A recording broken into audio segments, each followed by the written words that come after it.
तो चलिए आगे बढ़ते हैं। आज हम डिस्कस करेंगे hedging using the options contract in the case of N importer और फॉरेन करेंसी पेबल। तो एक इम्पोर्टर है। इम्पोर्टर क्या करता है? या तो गुड्स या तो सर्विसेज इंपोर्ट करता है फ्रॉम द फॉरेन कंट्री। अब मान के चलो इस इम्पोर्टर को कुछ ना कुछ फॉरेन करेंसी पेबल है, यानी कि जिस दिन इसने गुड्स मंगाए या सर्विस ली उस दिन इसने पेमेंट नहीं की, उसने पेमेंट को डिफ़र कर दिया, यानी कि कुछ समय बाद पेमेंट करेगा। यानी कि जो इम्पोर्टर है उसके बुक्स में ये जो फॉरेन करेंसी पेबल है ये एक तरीके की लाइबिलिटी दिख रही होगी। अब इस इम्पोर्टर को रिस्क फील हो रहा है which is the exchange risk कि फॉरेन करेंसी पेबल बढ़ ना जाए। यानी कि इसको नॉर्मल मार्केट में रिस्क फील हो रहा है कि फॉरेन करेंसी बढ़ ना जाए against the home currency. For example T is equal to zero, यानी कि आज $1 70 का है, मतलब 70 रुपीज़ का है। मेरी होम करेंसी रुपीज़ है। तो अगर मैंने कोई ना कोई सामान मंगाया है, अगर $1 का वो सामान है तो मुझे ये लग रहा होगा कि मैंने 70 रुपीज़ का माल मंगाया है। और अगर 3 महीने बाद, मान के चलो मैच्योरिटी पीरियड एंड हो रहा है, यानी कि 3 महीने बाद मुझे $1 पे करना है सामने वाली पार्टी को, तो मुझे ये रिस्क फील हो रहा है कि कल को अगर $1 80 रुपीज़ के बराबर हो गया तो मैंने जो सामान मंगाया था वो तो था 70 रुपीज़ का, बट मुझे जो पेमेंट करना पड़ेगा उस सामान के अगेंस्ट या उस सर्विस के अगेंस्ट वो तो 70 रुपये से ज़्यादा करना पड़ेगा, यानी कि 80 रुपीज़ करना पड़ेगा। मतलब वो चीज़ 70 रुपीज़ की थी, लेकिन just because of the exchange rate fluctuations मुझे 80 रुपीज़ पे करना पड़ जाएगा। तो मुझे ये रिस्क फील हो रहा है कि foreign currency might increase against the home currency. तो अगर हमें हेजिंग करनी है यूजिंग द ऑप्शंस कॉन्ट्रैक्ट तो हम क्या करते हैं, हम लोग नॉर्मल मार्केट के रिस्क को अपने डेरिवेटिव मार्केट की एक्सपेक्टेशन बना देते हैं। यानी कि अभी मैं डेरिवेटिव मार्केट जाऊंगा ऑप्शन कॉन्ट्रैक्ट करने, और वहाँ पर मैं ये एक्सपेक्टेशन लेके जाऊंगा कि फॉरेन करेंसी बढ़ जाए अगेंस्ट द होम करेंसी। तो अगर एक करेंसी बढ़ रही है तो दूसरी करेंसी गिरेगी, यानी कि होम करेंसी गिरने की एक्सपेक्टेशन है। यानी कि मेरी एक एक्सपेक्टेशन अब दो एक्सपेक्टेशन में कन्वर्ट हो चुकी है। यानी कि मेरी एक्सपेक्टेशन या तो ये है कि फॉरेन करेंसी बढ़ जाए या तो ये है कि होम करेंसी गिर जाए। इन्हीं दो एक्सपेक्टेशन के कारण मैं दो अलग अलग ऑप्शन कॉन्ट्रैक्ट करूंगा दो अलग अलग केसेस में। सबसे पहले तो हमको ध्यान देना है स्ट्राइक प्राइस के ऊपर में, कि स्ट्राइक प्राइस किस कोट में दिया हुआ है, यानी कि प्राइस करेंसी पर बेस करेंसी में बेस करेंसी क्या है। ये बहुत ही इंपॉर्टेंट डिस्कशन है दोस्तों, तो प्लीज़ ध्यान दीजिएगा कि जो क्वेश्चन में आपको स्ट्राइक प्राइस दी होगी उसमें अगर जो बेस करेंसी है वो फॉरेन करेंसी के बराबर है, यानी कि base currency is equal to foreign currency, यानी कि आप फॉरेन करेंसी ऑप्शंस यूज़ करने वाले हैं और आप ये एक्सपेक्टेशन लेकर जाएंगे कि फॉरेन करेंसी बढ़ जाए। अगर बेस करेंसी होम करेंसी के बराबर है, यानी कि आप होम करेंसी ऑप्शंस यूज़ करेंगे और होम करेंसी ऑप्शंस में आप ये एक्सपेक्टेशन रखेंगे कि होम करेंसी गिर जाए। इसका मतलब ये निकल रहा है कि आपकी जो एक्सपेक्टेशन है, चाहे फॉरेन करेंसी बढ़ जाए या होम करेंसी गिर जाए, तो उस हिसाब से ही आप ऑप्शन कॉन्ट्रैक्ट में एंटर होंगे। अब अगर आप ये सोच रहे हैं कि फॉरेन करेंसी बढ़ जाए, यानी कि फॉरेन करेंसी ऑप्शंस यूज़ करेंगे, तो वहाँ पे आपको सी प्लस करना चाहिए, यानी कि कॉल ऑप्शन बाय करना चाहिए। कॉल ऑप्शन बायर ये सोचता है कि जो अंडरलाइंग एसेट है वो बढ़ जाए, यानी कि फॉरेन करेंसी बढ़ जाए। यानी कि वो इस तरीके का कॉन्ट्रैक्ट करता है to buy the foreign currency by selling the home currency at a future date at the rate of strike price, और स्ट्राइक प्राइस का जो कोट रहेगा वो होम करेंसी पर फॉरेन करेंसी रहेगा। तो जो स्ट्राइक प्राइस है उसका जो कोट रहेगा वो होम करेंसी पर फॉरेन करेंसी रहेगा, यानी कि बेस करेंसी आपकी फॉरेन करेंसी है, ये तो हमने ऊपर ही देख लिया कि बेस करेंसी फॉरेन करेंसी है, और जो कि प्राइस करेंसी है वो होम करेंसी रहेगी। ठीक है।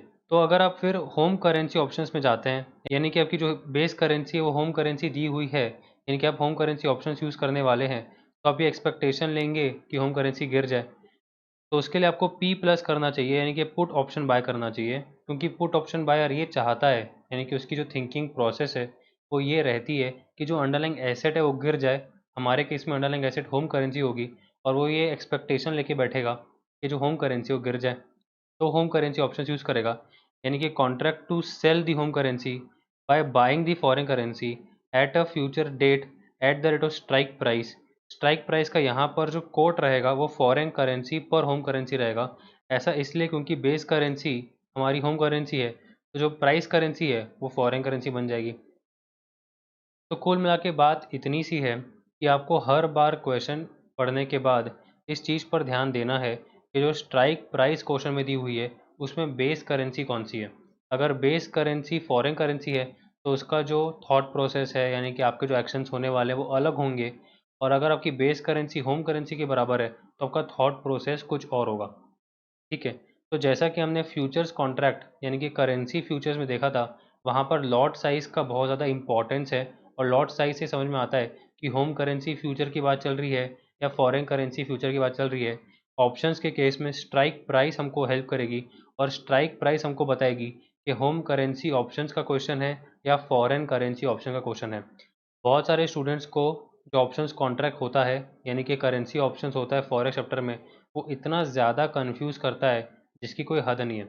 मैंने बहुत सारी कोशिश की है कि आपको बहुत ही सिंपल तरीके से कंसेप्चुअल क्लैरिटी के साथ समझा पाऊँ कि ऑप्शन कॉन्ट्रैक्ट के क्वेश्चंस कैसे सॉल्व करना है। और उसका सबसे इम्पॉर्टेंट स्टेप ये है कि स्ट्राइक प्राइस को आपको ढंग से समझना है कि स्ट्राइक प्राइस में जो बेस करेंसी है वो फॉरेन करेंसी है या होम करेंसी है। ठीक है।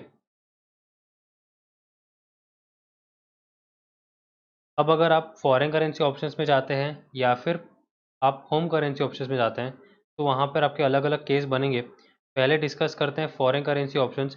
फॉरेन करेंसी ऑप्शन में जब आप सी प्लस करेंगे तो क्वेश्चन किस तरीके से सॉल्व होगा वो डिपेंड करेगा कि क्वेश्चन में कॉन्ट्रैक्ट साइज दिया हुआ है नहीं दिया हुआ। यानी कि contract size in the nature of foreign currency per contract दिया हुआ है तो केस नंबर 1 के हिसाब से क्वेश्चन सॉल्व करेंगे। कॉन्ट्रैक्ट साइज यानी कि फॉरेन करेंसी पर कॉन्ट्रैक्ट नहीं दिया हुआ तो केस नंबर 2 के हिसाब से सॉल्व करेंगे। अगर होम करेंसी ऑप्शंस की बात चल रही है तो होम करेंसी ऑप्शंस के केस में अगर कॉन्ट्रैक्ट साइज यानी कि होम करेंसी पर कॉन्ट्रैक्ट दिया हुआ है, यानी कि एक कॉन्ट्रैक्ट कितने होम करेंसी पे कर सकते हो ऐसा दिया हुआ है, तो केस नंबर 3 के हिसाब से क्वेश्चन सॉल्व करेंगे। और कॉन्ट्रैक्ट साइज यानी कि होम करेंसी पर कॉन्ट्रैक्ट नहीं दिया हुआ तो केस नंबर 4 के हिसाब से सॉल्व करेंगे क्वेश्चन। तो ऑप्शन कॉन्ट्रैक्ट यानी कि करेंसी ऑप्शंस के जो क्वेश्चंस होते हैं हेजिंग वाले, वो 4 अलग अलग केस के हिसाब से हो सकते हैं। Case 1, case 2, case 3, case 4। एक एक केस हम डिस्कस करेंगे। चलिए स्टार्ट करते हैं।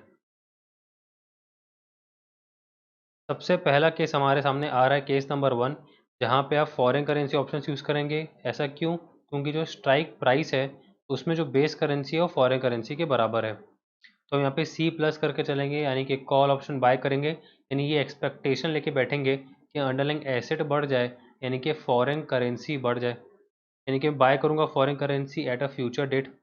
और इस क्वेश्चन में यानी कि इस केस में कॉन्ट्रैक्ट साइज यानी कि foreign currency per contract question में दी रहेगी।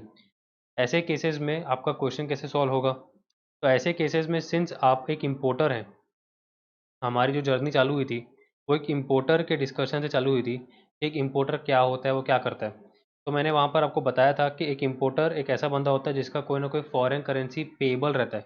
मतलब फ्यूचर डेट में उसको फॉरेन करेंसी चाहिए रहती है, क्योंकि अगर वो फॉरेन करेंसी लेगा तभी सामने वाली पार्टी को पेमेंट कर पाएगा। तो उसको फ्यूचर डेट में फॉरेन करेंसी चाहिए रहती है, यानी कि उसकी लाइबिलिटी रहती है। यानी कि फ्यूचर डेट में उसको फॉरेन करेंसी जो पेबल है at T to maturity, that will lead to a home currency outflow. क्योंकि जो उस देश की होम करेंसी है जहाँ पर वो इम्पोर्टर रहता है, वो अपने बैंक के पास या फिर मनी चेंजर के पास जाएगा होम करेंसी लेके, होम करेंसी दे देगा, फॉरेन करेंसी ले लेगा। फिर ये फॉरेन करेंसी फॉरेन कंट्री में जहाँ से उसने इंपोर्ट किया था उसको पेमेंट कर देगा।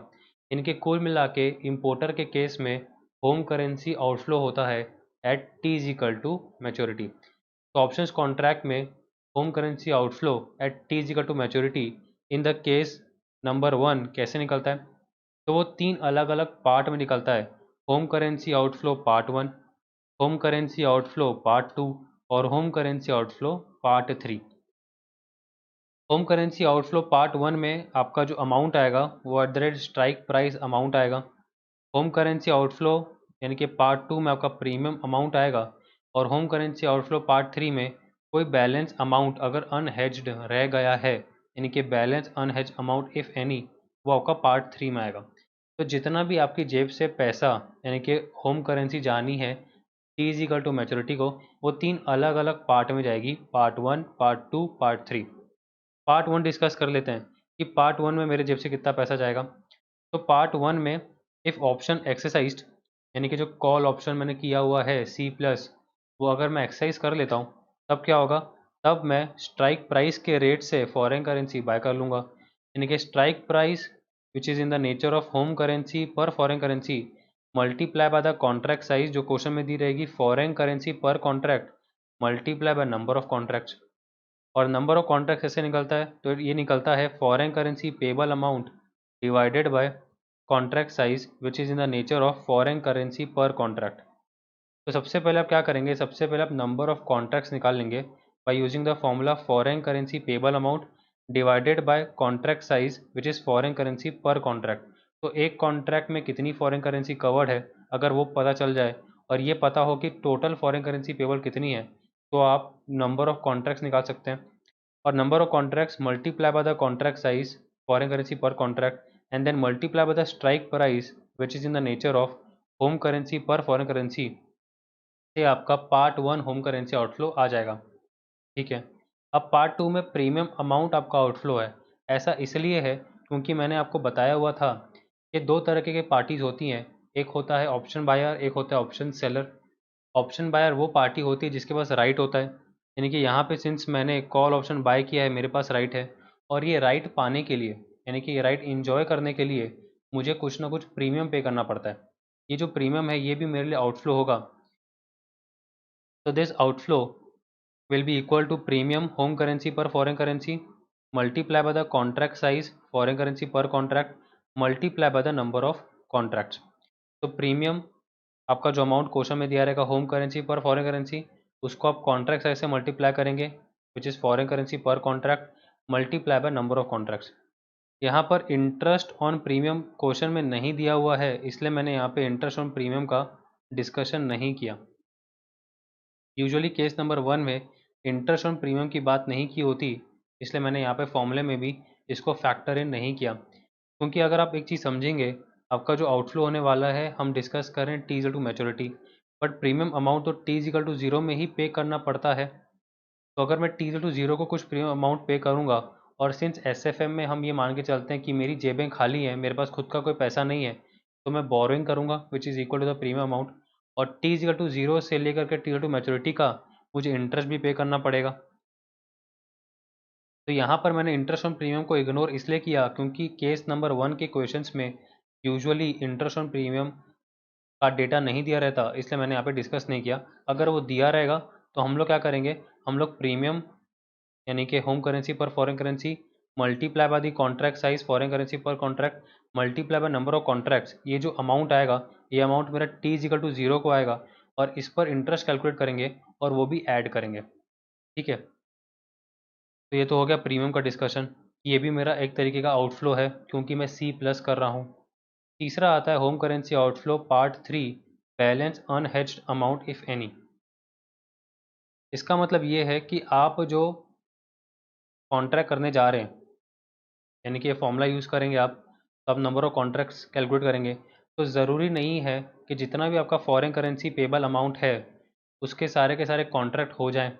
मतलब ये कि ये जो आपने आंसर निकाला foreign currency payable amount divided by contract size, तो ज़रूरी नहीं है कि ये जो आंसर आएगा ये होल नंबर आए यानी कि डेसिमल में न आए, ये डेसिमल में आ सकता है।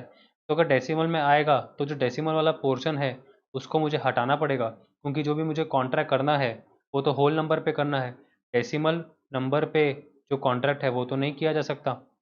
इसलिए वो जो डेसिमल नंबर बच गया उसका जो हेजिंग है वो तो नहीं हो पाएगा, तो उसको हम बोलेंगे बैलेंस अनहेज्ड अमाउंट, और वो कैलकुलेट होता है फॉरेन करेंसी पेबल, मतलब जितना भी आपका एक्सपोजर है यानी कि जितना भी आपका रिस्क है उसमें से जितने की आपने हेजिंग कर ली which is contract size foreign currency per contract multiply by number of contracts. अगर फॉरेन करेंसी पेबल यानी कि टोटल एक्सपोजर में से आप हेज कर दिया और एक्सपोजर माइनस कर देंगे तो अनहेज्ड एक्सपोजर आ जाएगा, यानी कि बैलेंस अनहेज अमाउंट आ जाएगा इन फॉरेन करेंसी। और इसका क्या करेंगे आप, तो इसको आप भगवान भरोसे छोड़ देंगे, यानी कि जिस दिन आपका मैच्योरिटी डेट आएगा उस दिन जो भी मार्केट का स्पॉट रेट चल रहा होगा उस दिन के रेट से आप बाय कर लेंगे फॉरेन करेंसी, यानी कि actual spot rate T to maturity home currency पर फॉरेन करेंसी। ये वाला जो रेट होगा this will be buy foreign currency वाला रेट। तो हुआ क्या बेसिकली, तो बेसिकली अगर मेरा फॉरेन करेंसी पेबल अमाउंट इतना ज़्यादा है, इसमें से थोड़ा सा जो पोर्शन है मैंने छोड़ दिया, यानी कि अनहेज रह गया, बाकी जो पूरा पोर्शन है वो हेज हो गया यूजिंग द ऑप्शंस कॉन्ट्रैक्ट। तो जो बच गया, यानी कि जो थोड़ा सा पोर्शन अनहेज बच गया, उसको मैं भगवान भरोसे छोड़ दूंगा, यानी कि उसके लिए ज़्यादा रिस्क फील नहीं करूँगा। वो जो अमाउंट रहेगा उस अमाउंट के जितना मैं मार्केट चले जाऊँगा, spot market T to maturity में, और जो भी रेट हो चुका होगा एक्सचेंज रेट, उस रेट पे फॉरेन करेंसी बाय कर लूँगा। ठीक है। तो फाइनली कंक्लूजन ये निकल रहा है कि अगर आप केस नंबर 1 की बात करेंगे, यानी कि फॉरेन करेंसी ऑप्शंस की बात करेंगे, जहाँ पे base currency foreign currency in the strike price, यानी कि सी प्लस करेंगे आप, यानी कि बाय करेंगे foreign currency at a future date, ये वाला कॉन्ट्रैक्ट करके आएंगे। और क्वेश्चन में कॉन्ट्रैक्ट साइज, यानी कि फॉरेन करेंसी पर कॉन्ट्रैक्ट दी रहेगी, तो आप लोग 3 पार्ट में होम करेंसी आउटफ्लो कैलकुलेट करेंगे, और तीनों को जब सम करेंगे तो आपके पास total home currency outflow at T is to maturity निकल आएगा। ठीक है, चलिए इसका क्वेश्चन देख लेते हैं। An American firm is under obligation to pay interest of Canadian dollar 10,10,000 and Canadian dollar 7,05,000 on 31st July and 30th September respectively। तो एक अमेरिकन फर्म है, तो सिंस नाम में लिखा हुआ है कि अमेरिकन फर्म, हमें समझ जाना चाहिए कि ये जो फर्म है इसकी होम करेंसी यूएस डॉलर होगी। तो इसके अगर होम करेंसी यूएस डॉलर है तो उसकी फॉरेन करेंसी कनेडियन डॉलर होगी, और इनको यानी कि अमेरिकन फर्म को कनेडियन डॉलर 10,10,000 पे करना है 31 जुलाई को, और कनेडियन डॉलर 7,05,000 पे करना है 30 सितंबर को। तो 31 जुलाई मेरा मैच्योरिटी डेट है, यानी कि टी टू एम है, और 30 सितंबर भी मेरा टी टू मैच्योरिटी यानी कि टी टू एम है। मेरे को अभी तक टी टू ज़ीरो पता नहीं चला है। The firm is risk averse and its policy is to hedge the risk involve in all foreign currency transactions. एक फर्म की पॉलिसी रही है कि वो लोग हेजिंग करके चलते हैं। The finance manager of the firm is thinking of hedging the risk considering two methods, fixed forward और option contract. It is now June 30, यानी कि टुडे, यानी कि टी इजकल टू ज़ीरो हमारा है June 30। तो अगर T is equal to zero June 30 है और टी इजकल टू एम 31 जुलाई है, यानी कि एक महीने की बात चल रही है। और दूसरा जो चीज़ दिया हुआ है विच इज़ 30 सितंबर, यानी कि 30 जून से 30 सितंबर, यानी कि 3 महीने की बात चल रही है।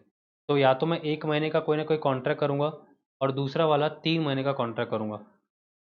Following quotations regarding rates of exchange dollar per Canadian dollar from the firm's bank were obtained. Spot दिया हुआ है 0.9284, 0.9288। तो मेरा जो एक्सचेंज रेट है वो US dollar per Canadian dollar दिया हुआ है, और नीचे लिखा हुआ है 0.9284। तो यहाँ पर मेरी बेस करेंसी है कैनेडियन डॉलर, और कैनेडियन डॉलर यानी कि बेस करेंसी बाय करने का रेट होता है आस्क रेट, यानी कि 0.9288, और बेस करेंसी सेल करने का रेट होता है बिड रेट, यानी कि 0.9284।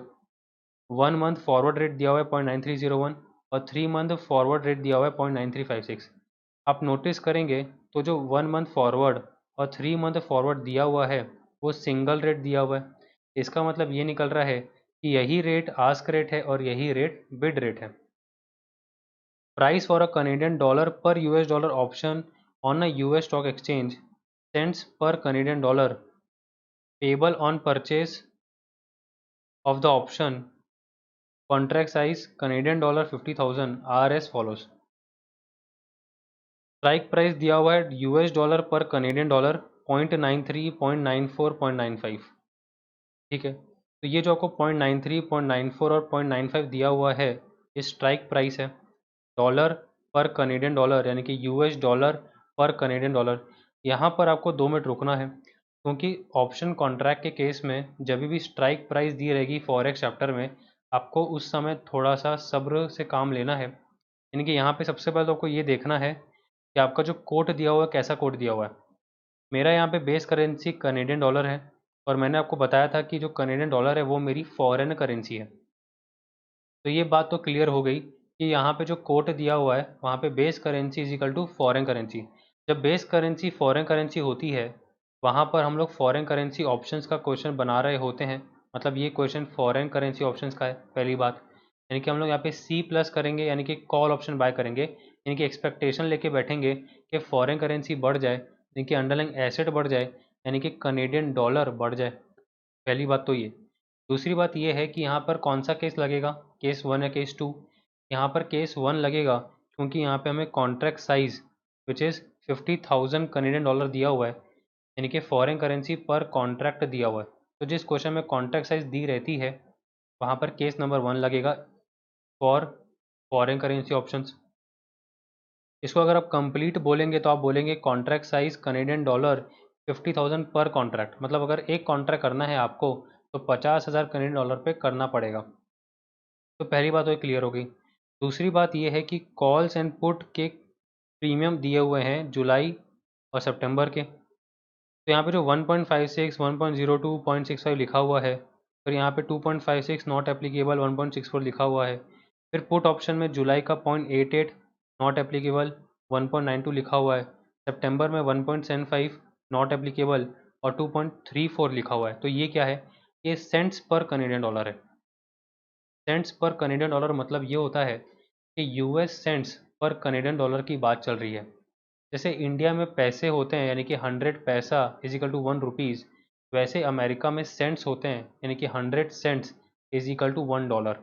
आपको ध्यान ये रखना है कि ये वाले जो कॉल और पुट ऑप्शंस के प्रीमियम अमाउंट दिए हुए हैं, ये प्रीमियम अमाउंट सेंट्स पर कनेडियन डॉलर में दिए हुए हैं, लेकिन जो स्ट्राइक प्राइस निकाल के दिया हुआ है ये डॉलर पर कनेडियन डॉलर में दिया हुआ है। बहुत सारे स्टूडेंट्स यहाँ पे कंफ्यूज होते हैं, इसलिए मैं फिर से रिपीट कर रहा हूँ। ये जो आपको कॉल ऑप्शन और पुट ऑप्शन के प्रीमियम अमाउंट दिए हुए हैं, ये प्रीमियम अमाउंट सेंट्स यानी कि यूएस सेंट्स पर कनेडियन डॉलर दिए हुए हैं, लेकिन जो स्ट्राइक प्राइस बगल में लिखा हुआ है यानी कि 0.93, 0.94 और 0.95, ये आपके डॉलर पर कनेडियन डॉलर दिए हुए हैं। According to the suggestion of finance manager, if options are to be used, 1 month option should be bought at a strike price of 94 cents. इसका मतलब ये निकल रहा है कि 1 month ऑप्शन कब बाय करना पड़ेगा, तो 1 month ऑप्शन तब बाय करना पड़ेगा जब कनेडियन डॉलर 10,10,000 की बात चल रही है, क्योंकि आज 30 जून है और 31 जुलाई को कुछ ना कुछ फॉरेन करेंसी पे करनी है विच इज़ 10,10,000 कनेडियन डॉलर। यानी कि यहाँ पे तो मैं कॉल ऑप्शन यूज़ करूँगा, यानी कि सी प्लस यूज़ करूँगा। क्वेश्चन ने हमको बता दिया कि जो 3 स्ट्राइक प्राइस अलग अलग दी हुई है उसमें से कौन सा स्ट्राइक प्राइस यूज़ करें। यहाँ पे लिखा है 94 सेंट्स वाला स्ट्राइक प्राइस। तो जैसा मैं आपको एक्सप्लेन कर रहा था कि 94 सेंट्स का मतलब होगा 0.94 डॉलर्स, यानी कि यहाँ पे जो 0.94 लिखा हुआ है ये डॉलर पर कनेडियन डॉलर है, और 0.94 वाला स्ट्राइक प्राइस हम लोग यूज़ करेंगे for 1 month option and 3 month option at a strike price of 95 cents. तो 95 सेंट्स का मतलब होता है 0.95 डॉलर्स, यूएस डॉलर्स। तो यहाँ पे 0.95 वाला स्ट्राइक प्राइस यूज़ करेंगे for 3 month option and for the reminder uncovered. इसका मतलब ये निकलेगा कि जितना भी आपका अनहेज अमाउंट बनेगा वो unhedge amount by the options the firm would bear the risk itself. इसका मतलब ये है कि वो अनहेज ही रहेगा, मतलब वो भगवान भरोसे ही रहेगा, यानी कि ये जो पोर्शन आपका बच जाएगा जिसके लिए आप ऑप्शन कॉन्ट्रैक्ट नहीं कर पा रहे हो उसको आप ऐसे ही छोड़ दोगे, मतलब जो भी मैच्योरिटी डेट के दिन स्पॉट रेट रहेगा उस रेट पे उतना फॉरेन करेंसी बाय कर लोगे होम करेंसी देके। For this it would use forward rate as the best estimate of spot.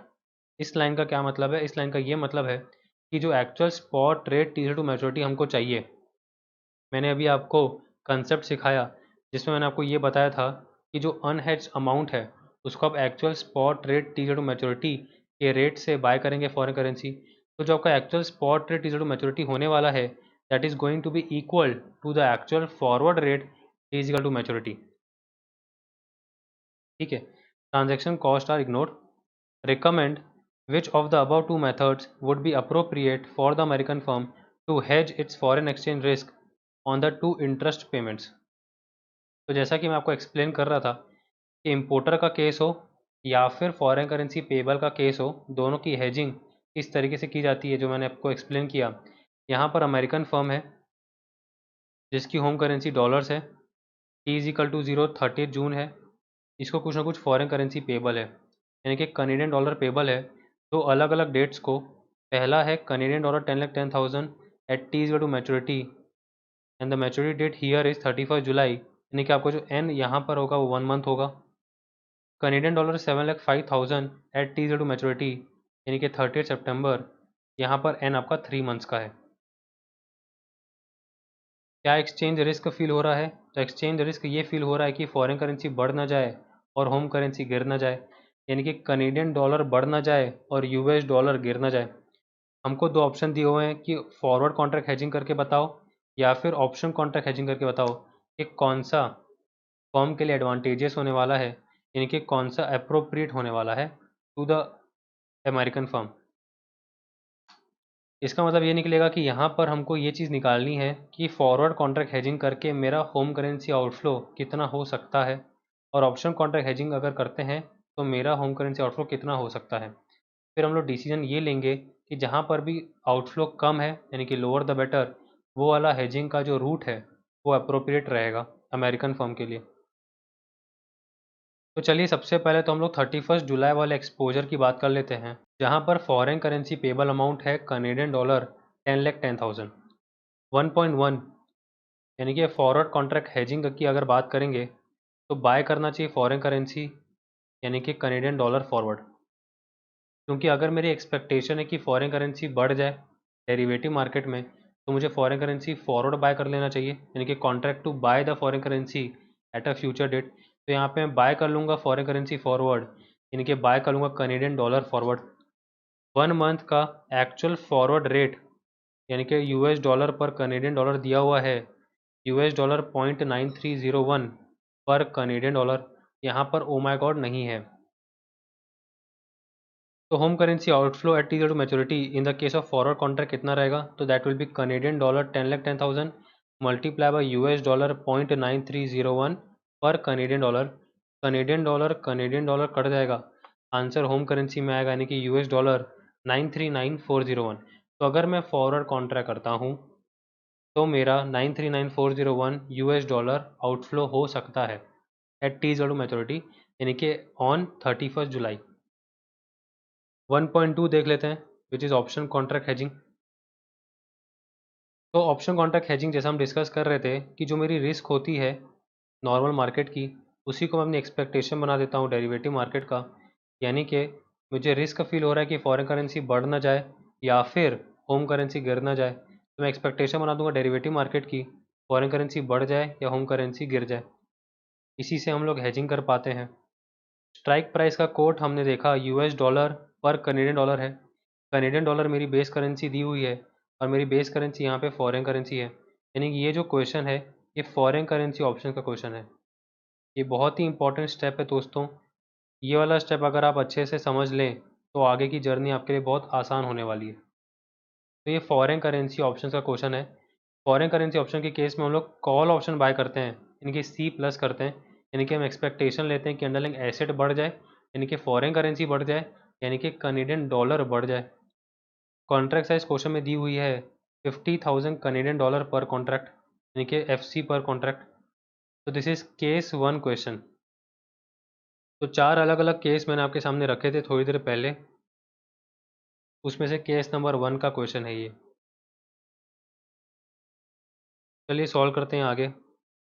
अब क्या करेंगे? तो टी इज टू मैच्योरिटी, यानी कि 31 जुलाई, मेरा जो होम करेंसी आउटफ्लो है वो 3 अलग अलग पार्ट्स में है। पार्ट नंबर 1 कैलकुलेट करते हैं। पार्ट नंबर 1 होगा कि स्ट्राइक प्राइस होम करेंसी पर foreign currency multiply by contract size foreign currency per contract multiply by number of contracts. Number of contracts calculate होता है foreign currency payable divided by contract size, यानी कि Canadian dollar 10,10,000 divided by Canadian dollar 50,000 पर contract.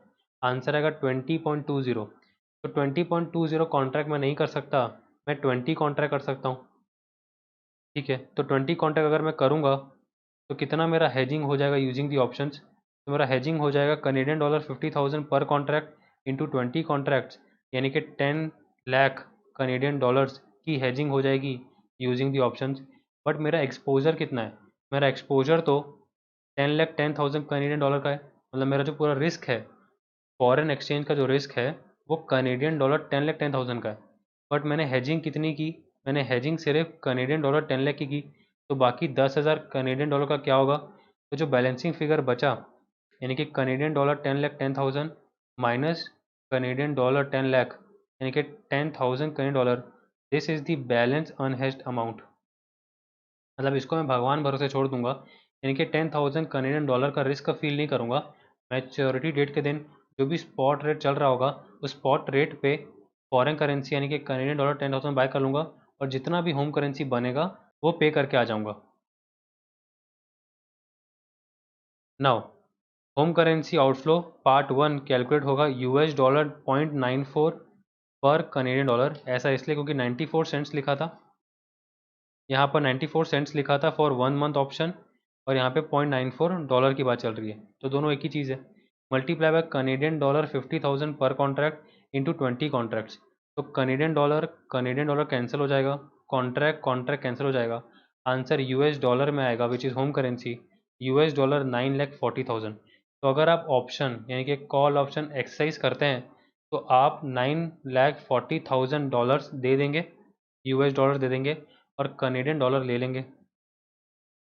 Home currency outflow part 2, तो since मुझे ये जो option contract करना है उसमें मैंने ऑप्शन बाय किया हुआ है तो मुझे प्रीमियम पे करना है, तो प्रीमियम होम करेंसी पर foreign currency into contract size यानी कि foreign currency per contract into number of contracts, तो यूएस डॉलर 0.0102 पर कनेडियन डॉलर यानी कि 1.02 सेंट्स।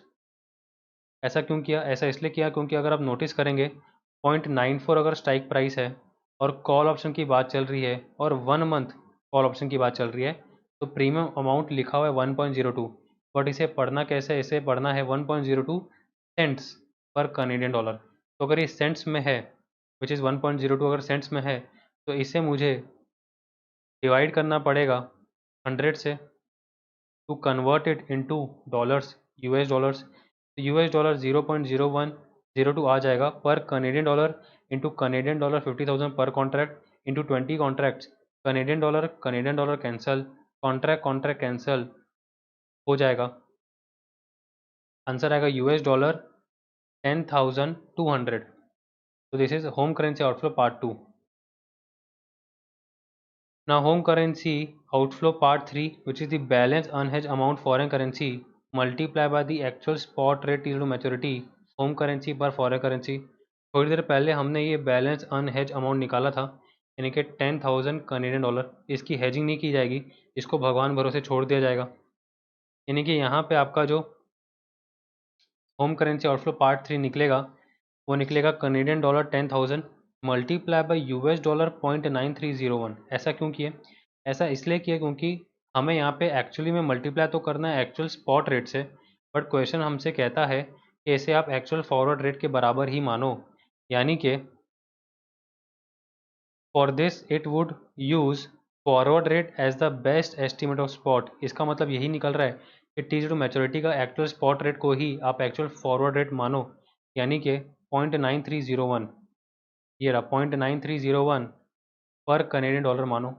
तो मल्टीप्लाई करेंगे तो कनेडियन डॉलर कैंसिल हो जाएगा, आंसर आएगा यूएस डॉलर 9301।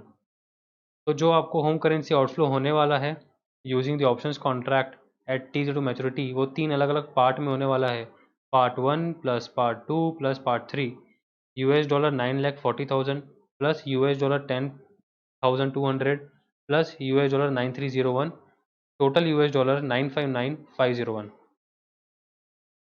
अब कंपेयर करेंगे कि फॉरवर्ड कॉन्ट्रैक्ट अच्छा है या ऑप्शन कॉन्ट्रैक्ट अच्छा है, तो हमने देखा कि home currency outflow forward contract में होगी 939,401 डॉलर्स यूएस डॉलर्स, और home currency outflow option contract में होगी 959,501 यूएस डॉलर्स।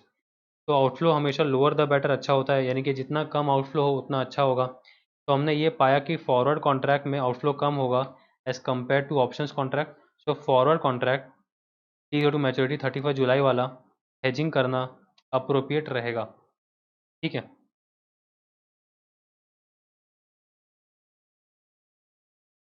अब क्वेश्चन का दूसरा पार्ट सॉल्व करते हैं, जहाँ पे 7,05,000 कनेडियन डॉलर पेबल है ऑन 30 सितंबर, यानी कि 3 महीने बाद। तो 30 सितंबर में फॉरेन करेंसी पेबल है Canadian dollar 7,05,000, 1.1 forward contract hedging अगर आप करोगे तो बाय करोगे फॉरेन करेंसी यानी कि कनेडियन डॉलर फॉरवर्ड, 3 मंथ का एक्चुअल फॉरवर्ड रेट यानी कि यूएस डॉलर पर कनेडियन डॉलर दिया हुआ है 0.9356। ये देखिए 0.9356। तो आपका आंसर आएगा home currency outflow at T to maturity in the case of forward contract Canadian dollar 7,05,000 into US dollar 0.9356 पर कनेडियन डॉलर कट जाएगा, आंसर आएगा यूएस डॉलर 659,598। फिर हम लोग 1.2 यानी कि ऑप्शन कॉन्ट्रैक्ट हेजिंग में जाएंगे। तो मुझे रिस्क फील हो रहा है कि फॉरेन करेंसी बढ़ जाएगी नॉर्मल मार्केट में, वही एक्सपेक्टेशन बना दूंगा डेरिवेटिव मार्केट में, यानी कि डेरिवेटिव मार्केट जाऊंगा और एक्सपेक्ट करूंगा कि फॉरेन करेंसी बढ़ जाए। स्ट्राइक प्राइस का कोट देखा तो बेस करेंसी फॉरेन करेंसी के बराबर निकली, यानी कि फॉरेन करेंसी ऑप्शन का क्वेश्चन है।